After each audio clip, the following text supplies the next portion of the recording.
6 দাগের অঙ্কটা করছি। দেখো, অর্ধ গোলাকৃতি একটি বাটি তৈরি করতে 127.2 বর্গ সেমি পাত লেগেছে। বাটিটির মুখের ব্যাসের দৈর্ঘ্য হিসাব করে লিখি। বাটিটি মুখের ব্যাসের দৈর্ঘ্য বলেছে, একটা বাটি, সেই বাটিটি তৈরি করতে 127.2 বর্গ সেমি পাত লেগেছে। বাটি মানে কি উপরে মুখটা খোলা থাকে, তার মানে আমাদেরকে কি অর্ধ গোলাকৃতি বাটির বক্রতলের ক্ষেত্রফল বের করতে হবে, আর আমরা আমাদের বের করে ওদের সঙ্গে কি করব, শর্তানুসারে করব। তাই প্রথমে ধরে নেব বাটিটি মুখের ব্যাসার্ধের দৈর্ঘ্য। দেখো 6 নম্বরটা ধরি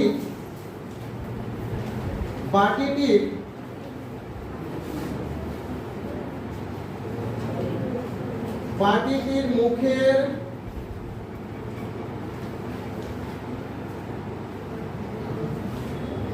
ব্যাসার্ধের দৈর্ঘ্য, বাটিটি মুখের ব্যাসার্ধের দৈর্ঘ্য ধরে নিচ্ছি 8 সেমি। আচ্ছা, ওদের যেটা দেওয়া আছে আমরা আমাদেরটা বের করব। ওদের দেওয়া আছে বাটিটি তৈরি করতে 127.2 বর্গ সেমি পাত লেগেছে, তার মানে কি অর্ধ গোলাকৃতি বাটির বক্রতলের ক্ষেত্রফল দেওয়া আছে, তাই আমরা বের করব। অতএব অর্ধ গোলাকৃতি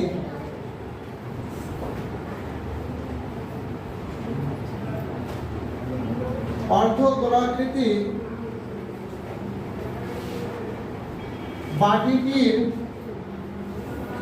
বক্রতলের ক্ষেত্রফল, বা এক কাজ করছে এখানে, বাটিটি তৈরি করতে যে পরিমাণ পাত লেগেছে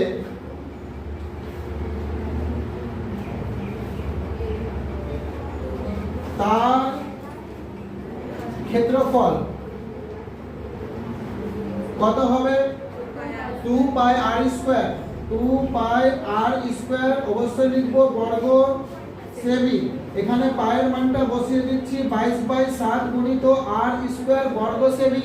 আচ্ছা, গুণ করলে 22 গুণা 44/7 ইনটু r স্কয়ার বর্গ সেমি পেলাম। তাহলে আমরা পেলাম 44/7 ইনটু r স্কয়ার, আর ওরা বলেছে 127.2 বর্গ সেমি। তাই আমাদের সঙ্গে ওদের কি করে দেব, শর্তানুসারে করে দেব। তাহলে লিখে দিচ্ছি শর্তানুসারে কত হচ্ছে 44/7 into r square equal to 127.2 বলেছে, বা লিখে দেব 44/7 into r square equal to, গুণ করলে কত হবে বলো,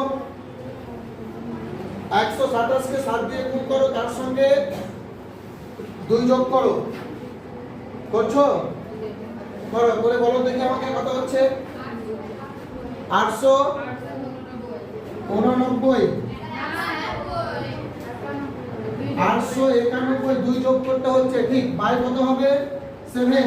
আচ্ছা, অতএব বা লিখে দিচ্ছি r স্কয়ার সমান 891/7 গুণিত, এটা উল্টে যাবে, কত হবে 7/22 হবে। আচ্ছা, 7 কে 7 কেটে দিচ্ছি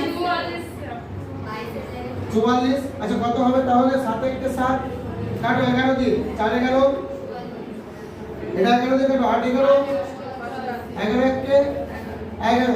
তাহলে কি পড়ে আছে, r স্কয়ার সমান 81/4, আর ভাগ করব না আমরা, অতএব r সমান √ওভার কি লিখব, 81/4। 81 বর্গমূল কত, 9, আর 2 এর বর্গমূল 4 এর বর্গমূল 2, 9 কে 2 দিয়ে ভাগ করলে কত হবে, 4.5, 4.5। অতএব নির্ণয়, এখানে লিখে দিচ্ছি অতএব নির্ণয়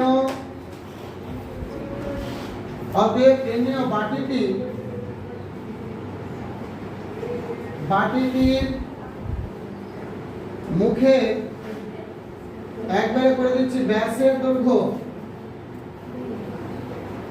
দৈর্ঘ্য কত হবে, 2 গুণিত 4.5 সেমি সমান পেয়ে যাচ্ছি 9 সেমি। এবার কোষে দেখি 12 গোলক অধ্যায়ের 7 দাগের অঙ্কটা করব।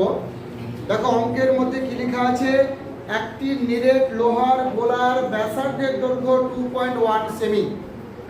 ওই গোলাটিতে কত ঘন সেমি লোহা আছে তা হিসাব করে লিখি এবং ওই লোহার গোলার বক্রতলের ক্ষেত্রফল হিসাব করে লিখি। খুব সহজ অঙ্ক। ব্যাসার্ধ দেওয়া আছে, আমরা সূত্রের মাধ্যমেই আয়তন বের করব, আর ওই আয়তনটা হবে লোহার পরিমাণ, আর তারপরে বক্রতলের ক্ষেত্রফলের ফর্মুলা দিয়ে তার ক্ষেত্রফলটা বের করব। তো প্রথমে লিখে দেব লোহার গোলার ব্যাসার্ধের দৈর্ঘ্য। দেখো লিখে দিচ্ছি 7 নম্বর।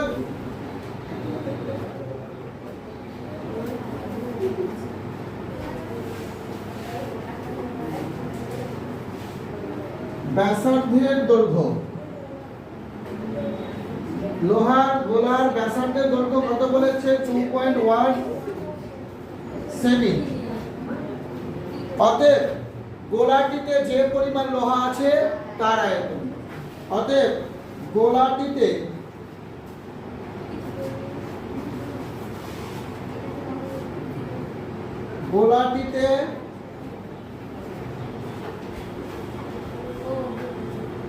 লোহার পরিমাণ একবারে করে দিলাম, কত হবে বলো? 4/3 পাই আর কিউ ঘন সেমি। আচ্ছা, আর এর মানটা বসিয়ে দিচ্ছি 4/3, পায়ের মান 22/7, আর এর মান কত হচ্ছে 2.1, তারপর কিউ ঘন সেমি। তাহলে 4/3 গুণিত 22/7 21/10, আবার লিখতে পারি 21/10 গুণিত 21/10, অবশ্যই লিখে দেবো ঘন সেমি। তাহলে এবার কাটাকাটি করব। আচ্ছা, এখানে কিছু কাটা যাবে 10 কে? আচ্ছা 10 কাটবো না, আমরা এগুলো কাটছি। 3 7 21, আবার 7 7 কেটে গেল, 7 1 7 দিয়ে। আর নিচে 10 কাটবো না, কাটলে একটু ঝামেলা করে যাবো, রেখে দেবো। 10 কত হবে? 1000। 10 10 100, আর 100 কে 10 দিয়ে গুণ করলে 1000। উপরে কি গুণ করব? 21 কে 21 দিয়ে গুণ করলে কত পাবো আমরা? 441 পাবো। আর এখানে কি হয়েছে? 22 আর 4, 22 কে 4 দিয়ে গুণ করলে 88, তাই 88 এটিকে আমরা গুণ করে দিচ্ছি। কত? 8 1 8, 4 8 32, 2 হাতে 3, 4 8 32 আর 3 হচ্ছে 35 গুণিত 8 1 8, তাহলে কত হচ্ছে? 2 5 3 একই আসবে। 8 10 এর 0, 7 1 8 হচ্ছে 8, বসে গেল 3। তাহলে পেয়ে যাচ্ছি 38,808 ঘন সেমি। কটা পর দশমিক বসবে? 3টার পর দশমিক বসবে, তাই 3টার পরে দশমিক বসিয়ে দিলাম ঘন সেমি। এটাই উত্তর। কি দশমিক আছে না পূর্ণকে আছে? দশমিকে না?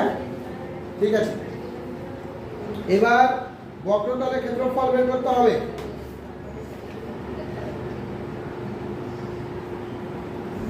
লিখে দেবো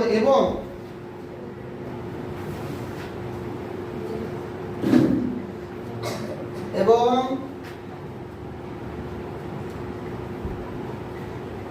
বক্রতলের ক্ষেত্রফল। আচ্ছা, বক্রতলের ক্ষেত্রফল ফর্মুলা কি হবে? 4 পাই আর স্কয়ার। আচ্ছা, 4 গুণিত পায়ের মান বসিয়ে দিচ্ছি 7, আর এর মান হচ্ছে 2.1, তারপর স্কয়ার, অবশ্যই লিখতে হবে বর্গ সেমি, সমান 4 গুণিত 22/7 গুণিত 2.1 এর স্কয়ার আছে বলে আমরা 21/10 লিখতে পারি। 10 কেন লিখছি? দশমিক আছে একটা উপর বলে নিচে 10 নামবে। আবার কত হচ্ছে? 21/10 বর্গ সেমি। কাটাকাটি করছি, 3 7 21 সমান নিচে কত পড়ে আছে? 100 বর্গ সেমি। কত হচ্ছে? 63। 63 কে 88 দিয়ে গুণ করতে হবে। 63 কে 88 মানে 4/22 88, ওখানে হচ্ছে 63। 3 8 24, 6 48 আর 2 50 গুণিত আবার একই গুণ 5544। তাহলে 5544 কটার পর দশমিক বসবে? দুটোর পর। তাহলে কত হবে? 55.44। অবশ্যই লিখবো বর্গ সেমি লিখবো। ঠিক আছে।